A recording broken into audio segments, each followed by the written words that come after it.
Big ബോസിൽ നിന്നും പുറത്തായ ജിഷിൻ്റെ ആദ്യത്തെ പ്രതികരണം വന്നു കഴിഞ്ഞു. ഇത് നമുക്കെല്ലാം അറിയാവുന്ന പോലെ ഒരു അൺഫെയർ എവിക്ഷനായി പോയി. കാര്യം ജിഷിനേക്കാളും കളിക്കാത്ത ബിന്നിയും ആര്യനും അതുപോലെ സാബുമാനൊക്കെ അവിടെ നിന്നപ്പോൾ ജിഷിൻ എങ്ങനെ പുറത്തായി എന്നുള്ളതൊരു വലിയ ഡൗട്ടാണ്. അതവിടെ നിൽക്കട്ടെ. ഇപ്പോൾ ജിഷിൻ പറയുന്നത് അകത്ത് ഒരുപാട് നെഗറ്റീവായിട്ട് പോയ ഒരാളാണ് ഞാൻ, എന്നാൽ പുറത്തിറങ്ങിയപ്പോൾ എനിക്ക് ആ നെഗറ്റീവെല്ലാം മാറി പോസിറ്റീവായ ഒരു ജിഷിനായി മാറി എന്നാണ് പറയുന്നത്. ഭയങ്കരമായ ദേഷ്യം കൺട്രോൾ ചെയ്യാൻ താൻ പഠിച്ചു. ആഹാരം പാചകം ചെയ്യാനും അതുപോലെ തന്നെ അത് എല്ലാവർക്കും സെർവ് ചെയ്യാനും പഠിച്ചു. അത് മാത്രമല്ല ഇപ്പോൾ ഇങ്ങോട്ട് ഫ്ലൈറ്റിൽ വരുമ്പോൾ അവിടെയുള്ള ആൾക്കാർ എനിക്ക് തന്ന ആദ്യത്തെ അംഗീകാരമാണ് യു പ്ലേ വെരി വെൽ എന്ന് പറയുന്നൊരു കാർഡ് എനിക്ക് അവർ തന്നു എന്നൊക്കെ പറഞ്ഞ് ജിഷിൻ ആ കാർഡ് കാണിക്കുന്നുണ്ട്. അതുമാത്രമല്ല തിരിച്ച് വരുന്ന വഴിയിൽ അനീഷിൻ്റെ അമ്മയെയും ബ്രദറിനെയും എയർപോർട്ടിൽ വെച്ച് കണ്ടു.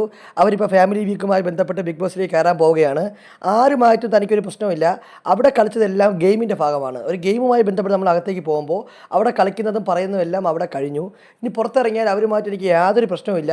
അവരെല്ലാവരും എൻ്റെ ബ്രദറാണ്, എൻ്റെ സഹോദരിമാരാണ്. അവരുമായിട്ട് എനിക്ക് യാതൊരു രീതിയിലുള്ള പ്രശ്നവുമില്ല.